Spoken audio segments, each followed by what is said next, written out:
오늘 저희들이 주시는 하나님의 말씀 신약성경 마태복음 7장 15절에서 20절까지의 말씀입니다. 신약성경 마태복음 7장 15절에서 20절까지의 말씀, 제가 한 절, 여러분이 한 절, 한 절씩 기록합니다. 거짓 선지자들을 삼가라. 양의 옷을 입고 너에게 나아오나 속에는 노략질하는 일이라. 그들의 열매로 그들을 알 테니 가시나무에서 포도를 또는 엉겅퀴에서 무화과를 따겠느냐. 이와 같이 좋은 나무마다 아름다운 열매를 맺고 못된 나무가 나쁜 열매를 맺나니 좋은 나무가 나쁜 열매를 맺을 수 없고 못된 나무가 아름다운 열매를 맺을 수 없느니라. 아름다운 열매를 맺지 아니하는 나무마다 찍혀 불에 던져지느니라. 이러므로 그들의 열매로 그들을 알리라. 아멘. 어떤 분이 유럽을 여행을 하고 와서 명품 시계를 자랑하더래요. 야, 이게 명품 시계인데, 정말 유명한 시계인데 이 시계를 유럽에 갔더니 30%나 세일해서 내가 사오게 됐다, 이렇게 자랑하는 걸 보고 그 친구가, 시계점을 하고 있는 친구가 이렇게 보더니 좀 뭔가 좀 이상하더래요. 그래가지고 그 친구에게, 야, 이 명품 시계를 취급하는 가게 가서 한번 꼭 확인해보라. 자기가 뭐라고 하면 기분 나쁠 것 같으니까 꼭 명품 시계 전문점에 가서 꼭 확인해라 라고 당부를 했대요. 그랬더니 그 친구가 기분 나빠하면서 실제로 명품 시계를 다루는 곳에 가서 확인했대요. 이게 유럽에 가서 여행해서 큰 돈 주고 샀는데 이게 명품 맞죠? 라고 물어봤더니 그분이 자세히 이렇게 시계 전문가가 보더니 이 시계는 진품이 아닙니다. 거리에서 몇만 원만 주면 살 수 있는 거를 엄청나게 주고 사셨네요. 그랬다는 거죠. 여러분, 이게 진품인지 짝퉁인지 우리가 잘 구별 안 될 때가 많지 않습니까? 여러분, 교회도 마찬가지고요. 그리고 성도들도 마찬가지인 경우들이 많다는 거예요. 우리는 성도들이 실망하고 성도들에게 아픔을 경험하고 교회에 실망하는 일들이 참 많지 않습니까? 왜 그럴까요?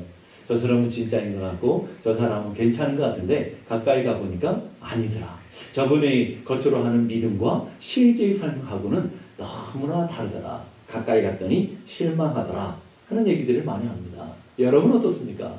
여러분은 진품인 것 같습니까? 짝퉁인 것 같습니까?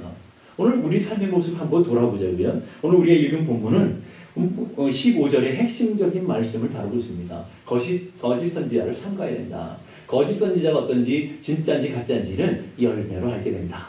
예? 거짓 선지자들에 관한 얘기뿐만 아니라 오늘 이 땅의 성도, 이 땅의 교회가 진짜인지 가짜인지는 바로 열매를 통해 알게 된다. 20절 보니까 그들의 열매로 그들을 알리라 라고 주님이 말씀하고 있죠.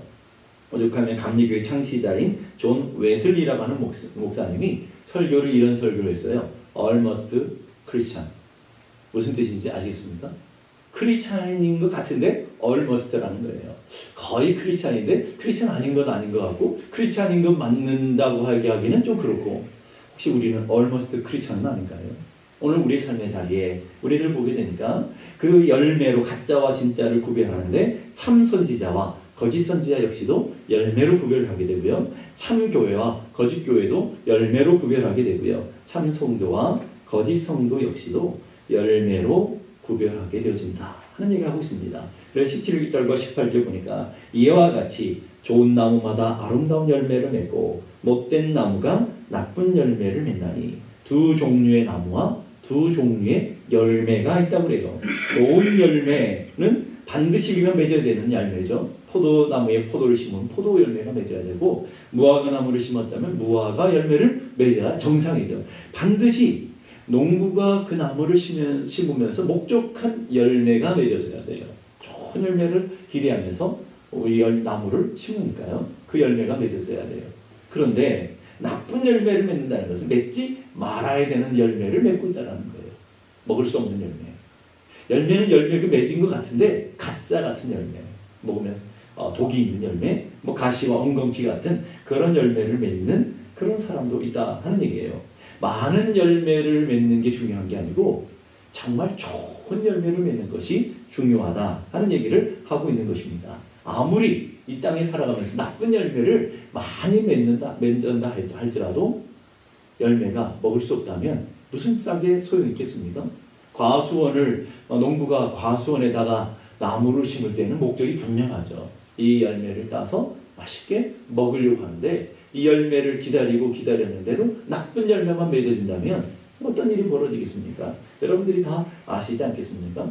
그래서 유명한 전도사인 휘필드 목사님이 어떤 사람으로부터 이런 질문을 받았대요. 목사님, 저기 지나가는 사람은 정말 크리스찬일까요? 그랬더니 휘필드 목사님 겉을 지나가는 분을 보면서 어떻게 다 알겠습니까? 글쎄요, 저는 잘 모르겠습니다. 가서 저분의 부인에게 한번 물어봐야 되겠습니다. 무슨 말인지 아시겠습니까?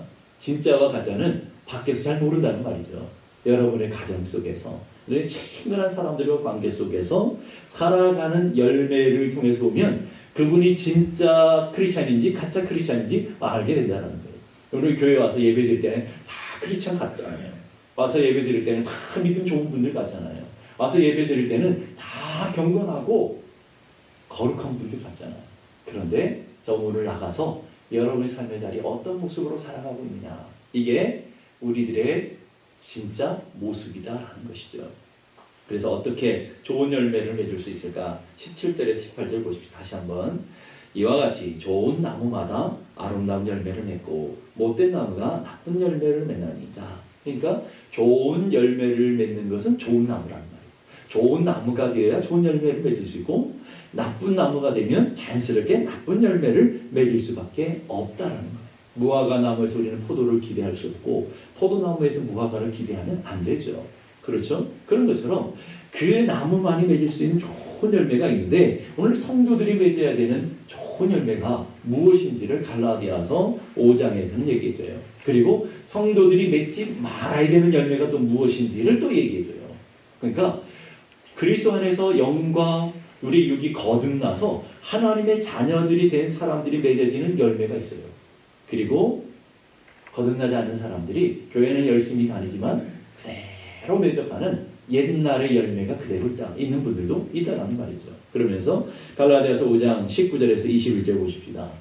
우리가 거듭나기 전에 맺어갔던 열매가 무엇인지를 설명해주고 있어요. 육체의 일은 분명하니 곧 음행과 더러운 것과 허색과 우상숭배와 술수와 원수 맺는 것과 분쟁과 시기와 분냄과 당 짓는 것과 분열함과 이단함과 투기와 술취함과 방탕함과 또 그와 같은 것들이다. 자, 이게 우리가 예수를 알기 전에 우리가 성령으로 거듭나기 전에 맺어졌던 열매들이다 하는 말이죠. 이 말 속에는 이제 우리는 거듭난 하나님의 백성이 되었고 성령의 사람이 되었기 때문에 절대로 맺으면 안 되는 열매라는 것을 얘기해주고 있어요. 왜 그럴까요? 그 다음에 21절 보니까 이런 열매를 맺는 사람들의 모습을, 결과를 얘기해줘요. 이런 일을 하는 자들은 하나님 나라를 유업으로 받지 못할 것이기 때문에 이런 열매를 맺어서는 안 된다. 이런 열매를 맺는 사람들은, 이런 삶을 살아가는 사람들은 주님이 단연코 얘기하고 있어요. 하나님 나라에 결단코 들어오지 못한다. 이 말은 무슨 말이겠어요?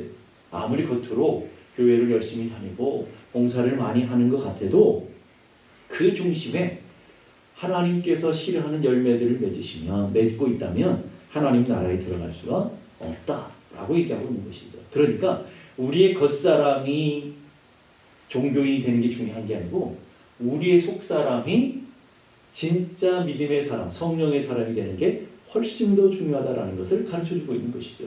그래서 우리가 맺어야 되는 열매가 있어요. 갈라디아서 5장 22절 23절 보니까 우리가 맺어야 되는 열매, 우리 한번 다 같이 한번 읽어볼까요? 시작. 오직 성령의 열매는 사랑과 희락과 화평과 오래 참음과 자비와 양성과 충성과 온유와 절제니 이 같은 것을 금지할 법이 없느니라. 그러면서 사랑, 희락, 화평, 오래 참음 이런 것들은 다 성령의 열매다. 성령이 안에 있는 사람들에게 맺어지는 열매다. 우리는 그런 열매를 마땅히 맺어야 된다라고 가르쳐주고 있는 것이죠.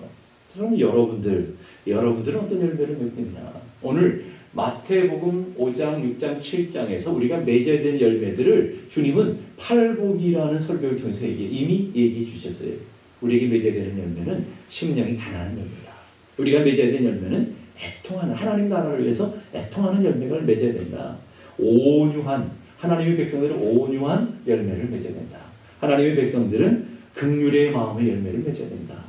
마음이 청결해야 되고 화평해야 되고 의를 위해 핍박을 기꺼이 받을 수 있는 그런 열매들을 맺어가야 된다. 이미 다 얘기했다고요. 산상수를 시작하면서 팔복이라는 이름으로 다 설명하셨고, 그리고 갈라디아서 가서는 이렇게 우리가 성령의 사람들은 성령의 열매들을 맺어가야 된다 하는 것이죠. 자, 그럼 여러분들이 여러분들을 잘 아실 거 아니겠습니까? 여러분들은 여러분의 인생에 어떤 열매를 맺어가고 있느냐라는 거예요. 그러면 우리는 성령의 열매를 맺기 위해서는 성령의 사람이 되어야 되고 거듭난 사람이 되어야 되고요. 육체의 열매를 맺는 사람들은 아예 성령으로 거듭나지 못했다라는 증거가 되잖아요. 그 얘기를 이렇게 해주고 있어요. 갈라디아서 6장 8절 보니까 자기의 육체를 위하여 심는 자는 육체로부터 썩어질 것을 거두고, 육체를 위하여 심는 자는 것은 육체의 열매를 맺는 자는 그 육체로부터 썩어질 것을 거두게 된다. 그러나 성령을 위해, 성령이 안에 있어서 성령을 위해 심는 자들은 성령으로부터 영생을 거두게 된다. 성령의 열매들을 쭉 맺어감으로 통해서 영생을 얻게 된다. 이렇게 우리에게 분명하게 두 길을, 두 삶을 얘기해 주고 있어요. 그래서 요한복음 3장 6절을 보니까 육으로 난 것은 육이고 영으로 난 건 영이다. 우리가 거듭나지 않으면 아무리 열심히 봉사를 하고 아무리 기도를 많이 하고 아무리 여러분들이 열심을 내려서 이 땅에서 선한 열매를 맺는다고 하는데 주님 보시기에는 다 그게 육의 열매다라고 얘기하고 있고요. 성령의 열매를 맺고 하나님 기뻐하시는 열매를 맺어야 되기 위해서는 나무가 바뀌어야 된다. 그 나무가 뭐냐면 우리의 심령이 하나님의 주신 성령으로 말미암아 거듭나서 여러분의 심령이 바뀌어야 된다. 거듭나야 된다. 그래야 성령의 열매를 맺을 수 있다. 여러분 나무가 바뀌지 않으면 어떻게 좋은 열매를 맺겠어요? 그래서 돌감나무인 우리들을 잘라가지고 선한 참감나무 진짜 좋은 나무에다가 접붙이잖아요. 그걸 우리는 거듭납니다라고 해요. 우리 옛날의 본성, 옛날의 모습 가지고는 우리는 계속해서 악의 열매를 맺을 수밖에 없기 때문에 우리를 잘라냈어요. 죽였어요. 그리고 다시 참감나무에다가 주님이 접붙였어요. 예수님께 접붙였다고요. 그래서 우리는 이제는 내가 산 것 아니라 내 안에 그리스도가 살아가는 이제 거듭난 하나님의 백성이 되어서 내 안에 성령이 역사하시고 내 안에 그리스도가 역사하셔서 우리는 그리스도로 말미암아 좋은 열매를 맺는 하나님의 사람들이 되어지는 것이죠. 내가 열심히 노력해서가 아니라 가지가 나무에 붙어 있으면 절로 열매를 맺나니. 주님 말씀하시잖아요. 우리 안에 성령이 계시고 하나님이 우리 안에 계시면 절로 하나님이 주시는 성령의 열매들을 아름다운 이 팔복의 열매들을 우리가 맺어갈 수 있다라고 우리에게 얘기해주고 있다라는 것이죠. 그래서 성령을 따라 갈라디아서 5장 16절 보니까 내가 이르노니 너희는 성령을 따라 행하라. 그리하면 육체의 욕심을 이루지 아니하리라. 여러분 안에 성령님이 계신 줄로 믿습니다. 그러면 그 성령과 함께 따라가야 된다는 말이에요. 성령님을 따라 행한다는 말은 두 단어가 합쳐 있는 거예요. 함께라는 단어와 걷는다라는 거예요. 함께 걷는다, 동행한다, 교제한다라는 거예요. 우리 안에 계신 성령님과 날마다 교제하며 날마다 성령님의 음성을 들으고 따라가는 삶을 살아가는 삶. 이걸 우리가 다른 말로 말하면 성령의 다스림을 받고 살아가는 사람들. 성령의 다스림을 받는 사람들이 바로 성령의 열매를 맺어지게 된다라는 것이죠. 무당은 귀신의 지배를 받는 거잖아요. 귀신이 들어가 있으니까 귀신의 지배를 받아요. 그래서 귀신이 시키는 대로 해야 돼요. 약쟁이들은 안에 마약이나 약이 들어있기 때문에 결국은 그 약의 힘에 의해서 살아가요. 술주정뱅이도 마찬가지고요. 술의 지배를 받기 때문에 술 기운을 따라서 살아가게 되는 것이죠. 그러나 성도는 성령이 안에 계시기 때문에 그리스도가 우리 안에 계시기 때문에 성령을 따라 살아가는 그런 삶, 성령의 지배를 받고 성령의 통치를 받는 그런 삶이 되어야 되는 것을 얘기해 주고 있는 것입니다. 존 스토트 목사님이 이렇게 말합니다. 우리는 어떻게 그리스도인처럼 살 수 있을까? 거룩함의 길은 우리가 예수님처럼 살려고 발버둥 치는 것이 아니라, 이렇게 오해하면 안 돼요. 우리가 발버둥 치며 성령의 열매를 맺어야지 이래서 맺어지는 게 아니라는 말이에요, 여러분.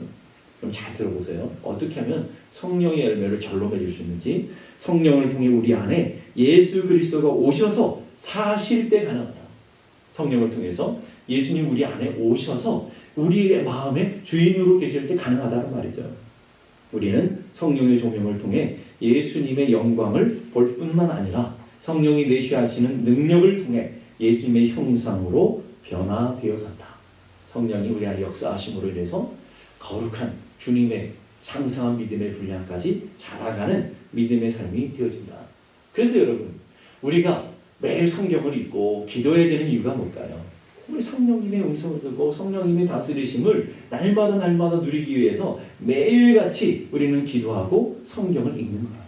성경을 통해서, 기도의 통로를 통해서 우리는 하나님과 깊은 영적인 교제를 하게 되며 그 하나님께서 허락하시는 믿음의 길을 걸어갈 수 있기 때문에 찰스 스펄전 목사님이 이런 얘기했습니다. 내가 살아가는 방식을 극적으로 변화시키지 못한다면 내가 받았다고 자랑하는 구원이 무슨 소용이 있겠는가? 이 말을 말하면 우리 삶의 방식이 완전히 바뀌어져야 된다는 거예요. 생각하는 것, 살아가는 삶의 모습이 왜? 전엔 내가 주인이었지만 이제는 예수 그리스도가 주인이 되었고 성령님이 내 안에서 역사하시기 때문에 삶의 방식이 완전히 바뀌어졌어요. 전에는 내가 기뻐하는 것, 내가 좋아하는 것, 내 눈에 보기에 좋은 것, 내 이익이 되는 것을 쫓아 살았던 삶이었어요. 그러나 이제는 그렇게 살면 안 돼요. 여러분, 성도라는 삶은 그런 삶이 되는 게 아니에요. 내가 손해가 돼도, 내가 또 때로는 희생을 하더라도, 내가 때로는 좁은 길을 걷더라도 성령이 이끄신 따라, 성령이 우리를 안내하는 대로 그렇게 살아가는 삶, 삶의 존재 방식이 바뀌어져야 된다는 말이에요. 그래야 구원받은 삶이라는 거예요. 그러면서 이렇게 말해요. 내가 사는 방식을 하나도 바꾸지 못한다면 어떻게 영원한 운명이 바뀌어지겠는가? 그럴 것 같지 않습니까? 내 삶이 하나도 안 바뀌고 옛날이랑 똑같은데 어떻게 우리가 천국 백성이 됐다고 확신할 수 있겠느냐라는 것이죠. 그러면 이런 두 종류의 나무가 있고 두 종류의 열매를 맺어요. 열매 맺는 거 좋다고요. 그런데 그 열매는 열매로 끝나지 않는다는 게 문제예요. 그 열매가 어떠냐에 따라서 삶의 결과가 완전히 달라져요. 보십시오. 16절 보니까 가시나무에서 포도를 또는 엉겅퀴에서 무화과를 따겠느냐. 이 말은 무슨 말이냐면 이제 포도나무를 심으면서 주인이 가시가 맺혀지기를 원하겠느냐. 무화과 나무를 심으면서 거기에 엉겅퀴가 맺히고 나쁜 열매를 맺기를 원하겠느냐. 이 말이란 말이에요. 주인이 좋은 나무를 심었을 때는 그 목적은 좋은 열매를 기대하는 것이다 하는 것이고요. 여러분들이 봄이 되어서 텃밭을 일구는 분들도 계실 것이고 여러분 주변에 나무를 심고 사과나무나 감나무를 심으신 분들이 있을 거예요. 여러분들이 주변에 그 나무를 심고 텃밭을 일구는 것은 뭐겠어요? 그걸 따먹고 좋은 목적, 좋은 열매를 기대하기 때문에 심는 거잖아요. 뭐 열매를 맺든지 안 맺든지 상관없어. 그러면서 심는 사람들은 거의 없을 거예요. 물론 다람쥐가 따먹든 벌레가 먹든 열매가 맺어져서 좋은 열매가 맺어져서 뭐 내가 못 먹는 일들이 많겠죠. 그렇지만 기대와 소망은 뭐예요? 좋은 열매를 맺어줘라 라고 기대하며 나무를 심게 되는 것이죠. 예수님도 마찬가지죠. 오늘 우리를 구원하신 이유, 우리를 하나님의 자녀 삼으신 이유는 아주 간단합니다. 너희들이 주님의 제자된 삶을 살아내기 원한다. 너희들이 이 땅에서 예수님을 닮아내는, 예수님을 품어내는 그런 삶을 살아내기 원한다라고 우리에게 기대하시면서 우리를 구원해내셨다는 말이죠. 맥스 루카이도라는 문학가가 이런 아주 귀한 얘기를 했어요. 하나님은 여러분들이 있는 그대로를 사랑하신다. 그렇죠? 여러분이 죄인이었을 때, 하나님과 원수되었을 때, 여러분이 있는 실수와 허물 가운데 있을 때 여러분 그대로 사랑하셨다고요. 그런데 여기까지만 머물지 않고 주님은 그대로 두지는 않는다.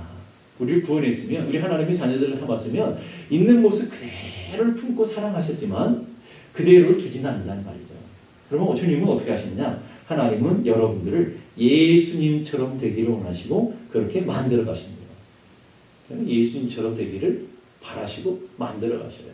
이 두 가지 통로를 통해서, 하나는 주님의 말씀을 통해서, 하나님의 말씀의 훈련을 통해서 열심히 만들어 가셔요. 그래서 훈련과 기도와 말씀을 통해 변화가 되지 않으면 하나님이 사용하시는 또 한 가지 방법이 있어요. 그게 뭐냐면 징계를 통해서, 가지치기, 나쁜 나무들은 가지를 쳐버리고요. 징계를 통해서 주님은 좋은 열매를 맺도록 나무를 갖고 가시다는 거예요. 나무만 그런 게 아니고 우리도 그렇단 말이죠. 하나님이 여러분들을 죄와 사망에서 건져내셨어요. 죄와 허물로 죽었던 우리를 살려내셨다고요. 그러면서 주님 우리를 향한 기대가 있어요. 좋은 나무가 되어서 좋은 열매가 되어줬으면 좋겠다. 좋은 열매를 맺어주는 좋은 나무가 되어주기를 원한다. 그래서 주님이 날마다 하늘의 양식을 주시고 기도의 통로를 통해서 하나님의 은혜를 내려주시고 하나님께서 우리를 인도하셔요. 근데 그 말씀을 따르지 않을 때는 지팡이와 막대기로 아주 무서우리만큼 우리를 양들을 훈육하셨던 목자인 것처럼 주님은 우리의 가지도 마찬가지죠. 잘못돼서 부족한 것 기다리고 기다리시다가 그렇지 않으면 찍어내 버리시는 주님의 모습을 보게 돼요. 19절 보십시다.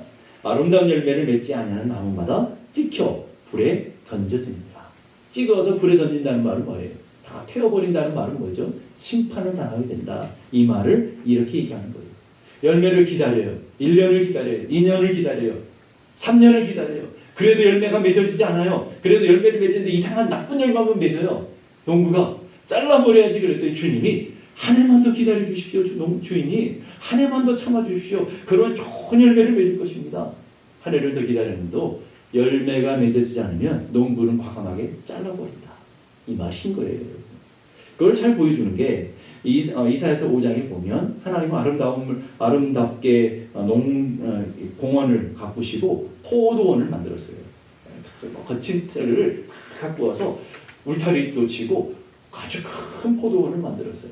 거기에다가 극상품, 최고의 좋은 상품들의 나무들을 심어놨어요. 농부가 한 해 두 해 기다렸어요. 뭘 기다렸을까요? 극상품 포도 열매가 맺어지기를 간절히 기다렸어요. 한 해를 기다리고 두 달을 기다렸는데 열매가 맺어지지 않아요.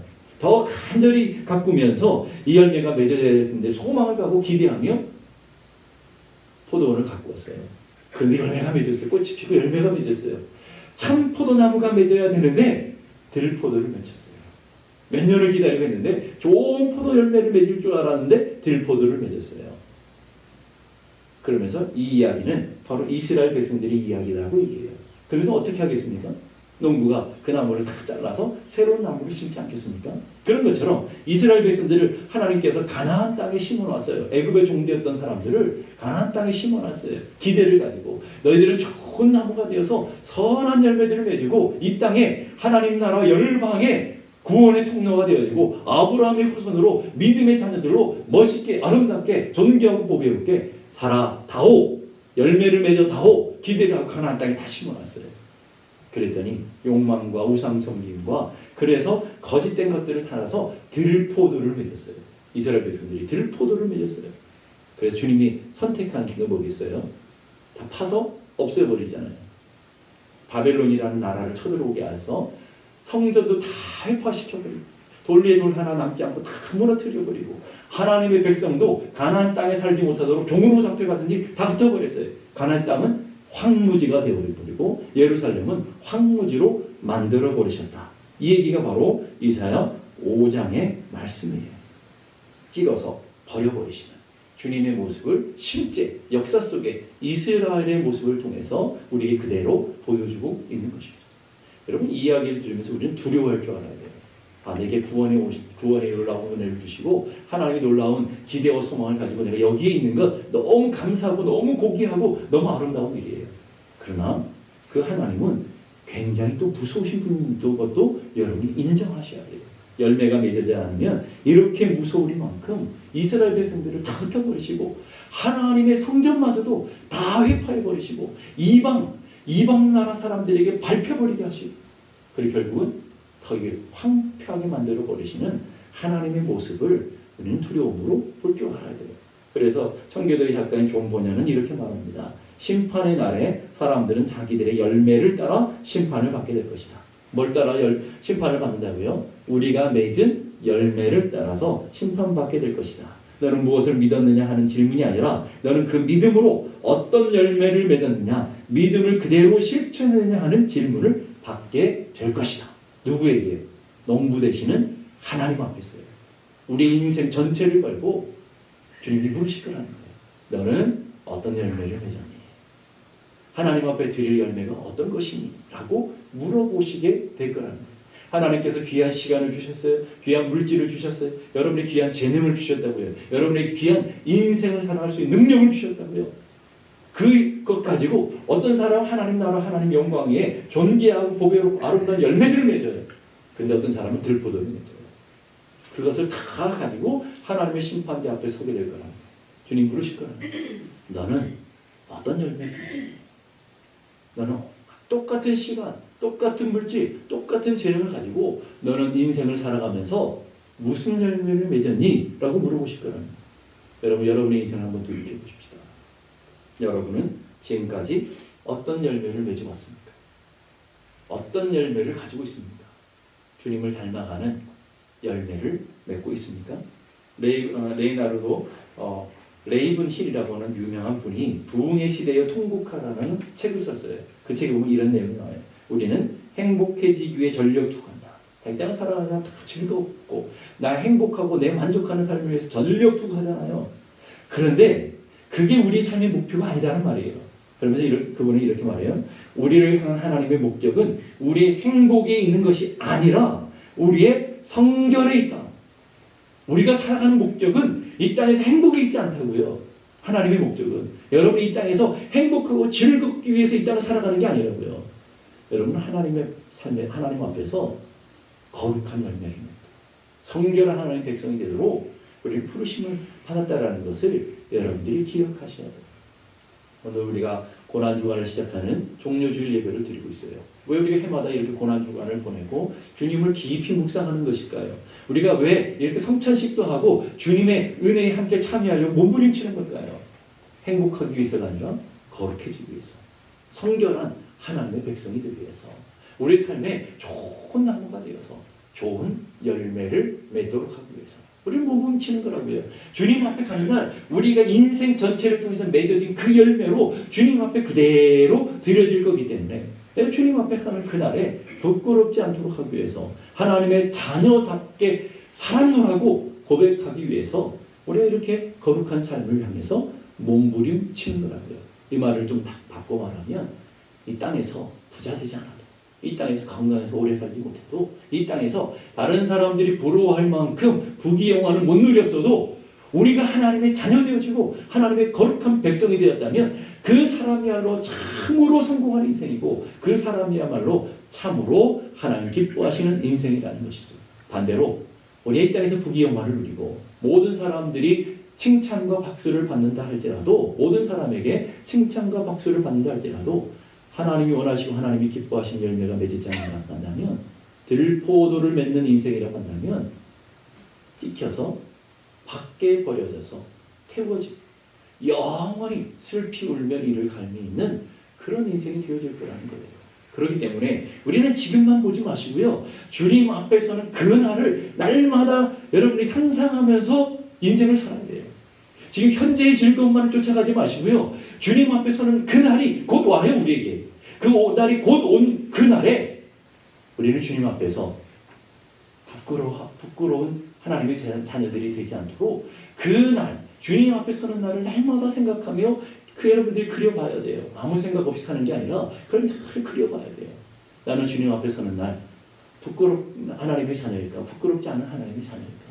주님 앞에 드려지는 열매가 좋은 열매일까? 들포도 열매일까? 우리는 그것을 날마다 생각하며 살아가는 삶이 되어야 된다는 거예요. 주님은 우리에게 분명히 말씀하십니다. 우리 삶의 모든 것들은 열매로 드러난다. 여러분들의 모든 삶은 주님 앞에서 열매로 다 드러나게 된다. 여러분들이 선한 나무가 되어서 선한 열매로 하나님 앞에 영광을 돌리는 귀한 은혜가 있기를 주님의 이름으로 축복합니다. 오늘 말씀을 생각하시면서 우리 함께 성찬에 참여하도록 하겠습니다. 405장 나 같은 죄인 살리신, 우리 함께 성찬을 준비하면서 이 찬양으로 우리들의 모습을 한번 돌이켜보며 하나님의 은혜로 살아가는 저희들에게 하나님의 거룩한 은총이 함께하기를 소망하며 우리가 성찬을 준비하시기 바라고, 성찬 의원들은 나오시길 바랍니다.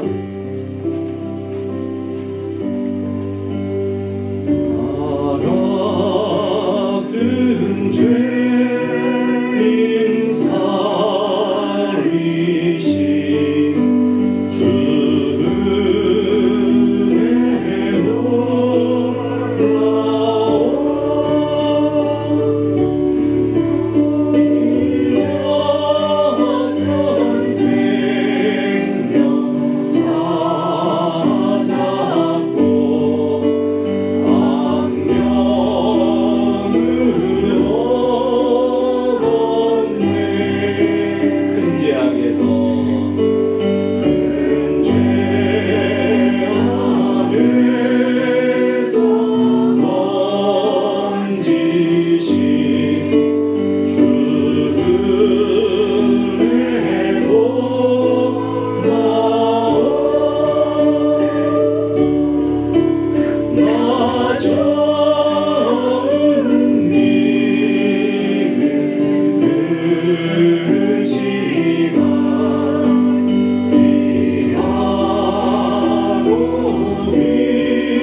지금까지 살아온 거 다 주님의 은혜인 줄 압니다. 나를 사랑하시고 나를 구원하시고 오늘도 우리를 하나님의 자녀로 삼아주신 하나님의 은혜가 크고도 놀라운 것을 믿습니다. 매 순간순간마다 하나님의 능력, 하나님의 거룩한 은총 가운데 살아가는 저희 모두가 되게 해 주시옵소서. 기도하시면서 특별히 하나님, 우리가 하나님 앞에서 하나님과 나만이 아는 죄악이 있는 줄 압니다. 쓴뿌리들이 있는 줄 압니다. 이 시간 주의 잔의 주의 떡에 참여할 때 모든 죄악들을 다 십자가 앞에 내려놓고 해결되어지게 하시고 이제는 좋은 나무가 되어 좋은 열매 맺는 믿음의 삶을 살아갈 수 있도록 은혜 베풀어 주시옵소서. 우리 함께 조용히 기도하겠습니다.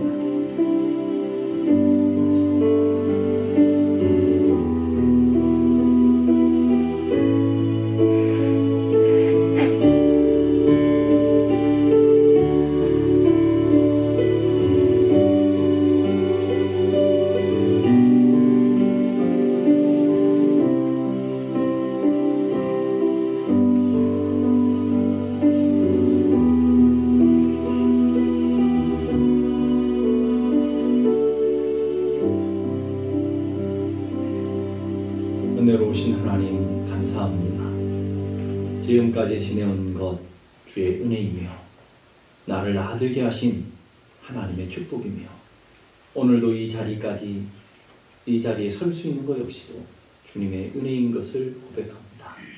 주님의 십자가의 죽으심과 주님의 부활을 통해서 우리가 하나님의 자녀 되었고 성령님의 은혜로 말미암아 우리가 하늘 백성 되었사오니 이제 하늘 백성다운 삶을 살아갈 수 있는 우리 한 사람 한 사람이 되기를 간절히 원합니다. 이 시간 주의 떡에 주의 잔에 참여할 때에 우리를 위해 찢겨주신 주님의 몸을 생각하며 우리를 위해 흘려주신 주님의 피를 깊이 묵상하며 주님의 떡을 주님의 살을 먹고 주님의 피를 마실 때마다 우리에게 향하신 하나님의 놀라운 구속의 은혜와 놀라운 회복의 은혜가 일어나는 귀한 시간 되게 하여 주옵소서. 존귀하신 예수 그리스도 이름으로 기도드리옵나이다. 아멘.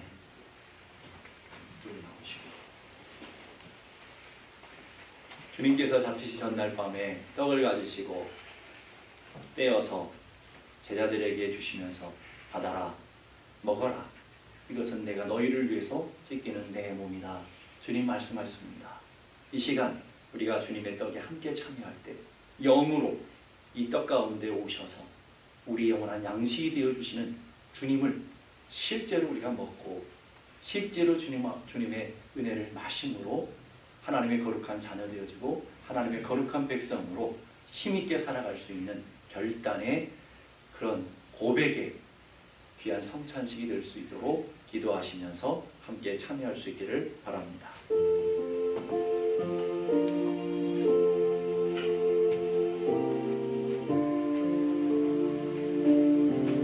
조용히 기도하시면서 떡을 받으시고 계시다가 우리 함께 다 같이 고백하고 참여하도록 하겠습니다. 떡을 받으신 후에 주님의 십자가를 묵상하시고 주님의 사랑을 묵상하시고 나를 향한 놀라운 은혜를 묵상하시고 나 같은 죄인 살리신 주님의 크신 은혜, 나의 나됨을 이끌어 가시는 주님의 크신 사랑을 묵상하다가 우리 함께 참여할 수 있기를 바랍니다.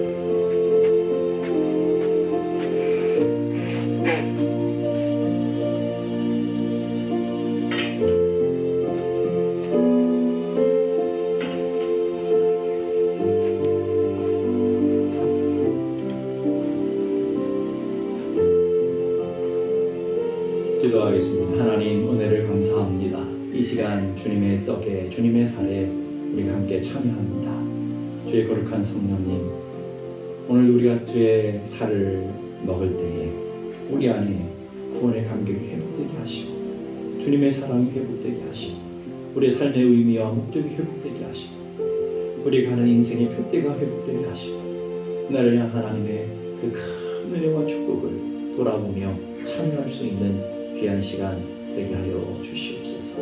존귀하신 예수 그리스도의 이름으로 기도드리옵나이다. 아멘. 주님 생명의 떡을 주시니 감사합니다. 그걸 고백하고 함께 참여합니다. 주님 생명의 떡을 주시니 감사합니다.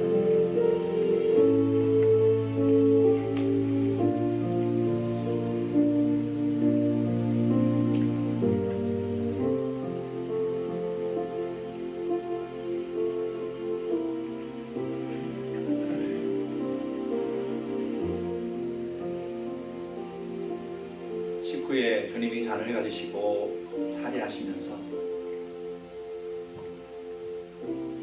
이것은 내가 너희를 위해서 흘리는 피다. 주님 말씀하셨습니다. 우리가 주님이 흘리신 피로 말미암아 대속의 은혜를 받았고 영원한 심판과 영원한 저주받을 수밖에 없는 저희들이 하나님의 자녀의 권세를 누리게 되었고 영원한 저 하늘의 소망을 품고 살아가는 하늘 백성이 되었습니다. 거저 받은 은혜가 아니라 거저 우리에게 주어진 은혜가 아니라 하나님께서 피 흘리심으로 죽어주심으로 우리가 누리는 특권이며 우리가 누리는 은혜인 것을 기억하시고 여러분에게 허락한 인생을 허비하지 마시고 정말 주를 위해서 나를 위해서 죽어주신 주님의 사랑을 묵상하며 여러분의 인생에 그 주님의 사랑, 주님의 은혜를 담아내는 삶을 살아가도록 애를 쓰는 그런 귀한 시간을 가질 수 있기를 바랍니다. 그런 의미를 갖는 귀한 고백의 시간이 되기를 간절히 바랍니다.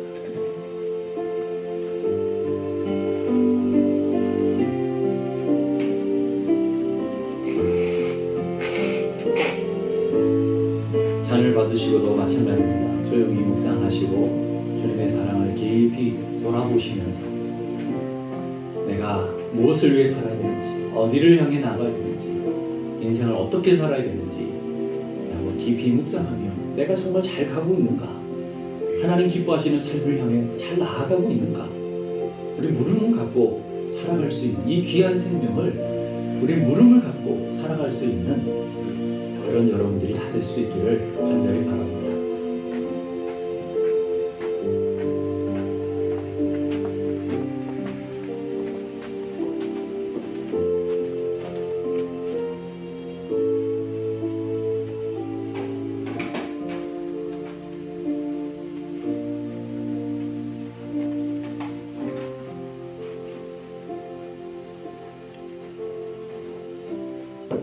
기도하겠습니다. 하나님 아버지 은혜를 감사합니다. 피 한 방울까지 물 한 방울까지 다 흘리시고 우리를 살리기 위해서 우리를 구원하기 위해서 죽어주신 주님, 그 사랑의 가치와 그 사랑의 고귀함과 그 사랑의 보배로움을 우리가 깨달게 하시고 그 사랑의 은혜가 값싼 은혜가 되지 않도록, 헛된 은혜가 되지 않도록, 버려지는 은혜가 되지 않도록 우리의 삶에 담아낼 수 있는 하나님의 사람들이 되기 원합니다. 내 몸에 그리스도의 피가 흐르고 내 심장에 그리스도의 피가 흘러서 이제는 주님의 열정을 가지고 교회를 사랑하며 하나님의 교회를 섬겨가는 믿음의 사람으로 세워지게 하시고 주님의 피가 흘려서 주님의 주시는 그 마음으로 세상을 품고 살아가는 믿음의 자녀들로 되어질 수 있도록 은혜 더하여 주시옵소서. 존귀하신 예수 그리스도 이름으로 기도드리옵나이다. 아멘. 주님 생명의 피를 주시니 감사합니다. 고백하고 우리 함께 참여하겠습니다. 주님 생명의 피를 주시니 감사합니다.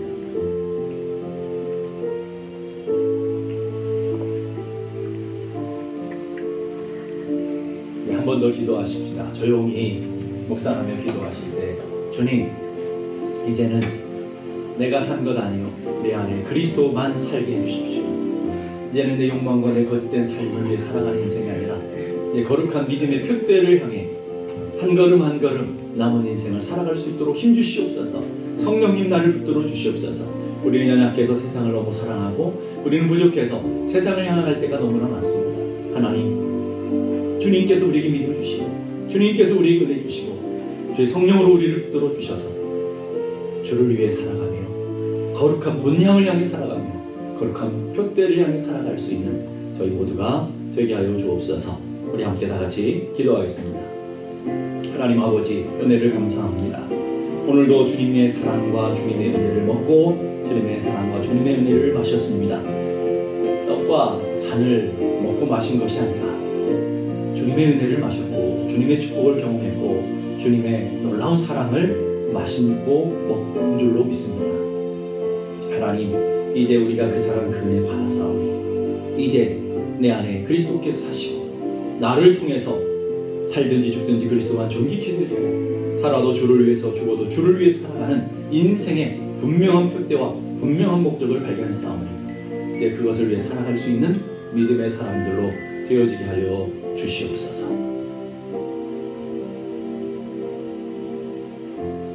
이제는 우리 주님 예수 그리스도의 은혜와 하나님 아버지 크고도 놀라우신 사랑과 성령님의 감화 감동 충만케 하시는 역사가 이제부터 영원까지 함께 계시기를 간절히 축원하옵나이다. 아멘.